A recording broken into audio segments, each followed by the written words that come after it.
Bonjour, le but de cette vidéo est d'expliquer la loi de la conservation de la quantité de mouvement et que on va expliquer cette diapositive qui est dans le cours. Donc ici on a que la somme. Si je regarde cette formule, je prends couleur rouge, c'est mieux. Si je regarde cette formule, ce qu'on dit que la somme des quantités de mouvement initiales est égale à la somme des quantités de mouvement finales. Ok. Qu'est-ce que ça veut dire cette écriture? Donc, on va expliquer un peu qu'est-ce que ça veut dire ce symbole. Ce symbole, on va le lire comme la somme. Puis, en bas, on va mettre des indices.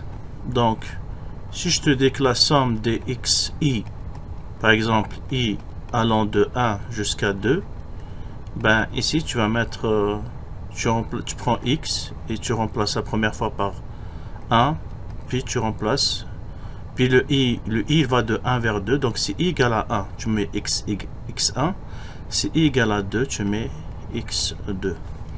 Donc ça, c'est à peu près des écritures mathématiques. Puis en physique, on va utiliser des écritures du genre que, par exemple, on veut parler de la quantité de mouvement de deux objets. Donc on va mettre la somme des P. On va mettre une flèche parce que c'est des quantités vectorielles. Puis on va mettre ici, là on va mettre des indices. Par exemple, on va mettre I pour dire initial.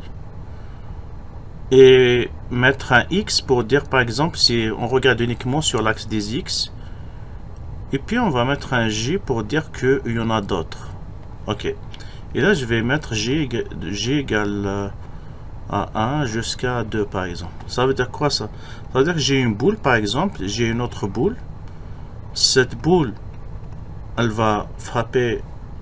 Il y aura une collision donc avec la boule. Donc, ça, c'est la boule 1. Ça, c'est la boule 2. Et je vais étudier le phénomène par rapport, enfin la conservation de la quantité de mouvement par rapport à l'axe des X. C'est pour ça que j'ai mis un X. Ça, c'est juste un exemple pour voir comment on joue avec les indices dans la somme. Donc ça, c'est quoi? Comme il y a deux boules, donc j'ai le J qui varie. Il y a uniquement le J qui varie ici. Donc ça, je vais écrire ce qui ne change pas. Donc PIX plus PIX. Donc, je prends ma variable ici, c'est G. Donc, G ici indique le nombre de boules qui va aller de 1 jusqu'à 2. Donc, ici, ça va être 1 quand G égale à 1 et ça va être 2 ici quand G égale à 2. Donc, ici, comment on va lire ça? Ben, on regarde ce qui se passe sur l'axe des X qui est là. Donc, P1x, c'est la quantité de mouvement initial sur l'axe des X de la boule 1, plus la quantité de mouvement initial sur l'axe des X de la boule numéro 2. Ok, donc c'est comme ça qu'il faut lire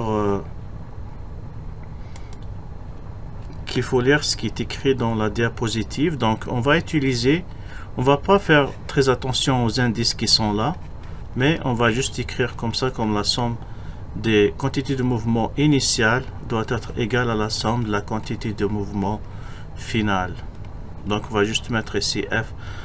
L'écriture peut-être n'est pas rigoureuse en termes mathématiques, mais c'est juste ici un symbole pour dire la somme des quantités de mouvement. Ok, merci.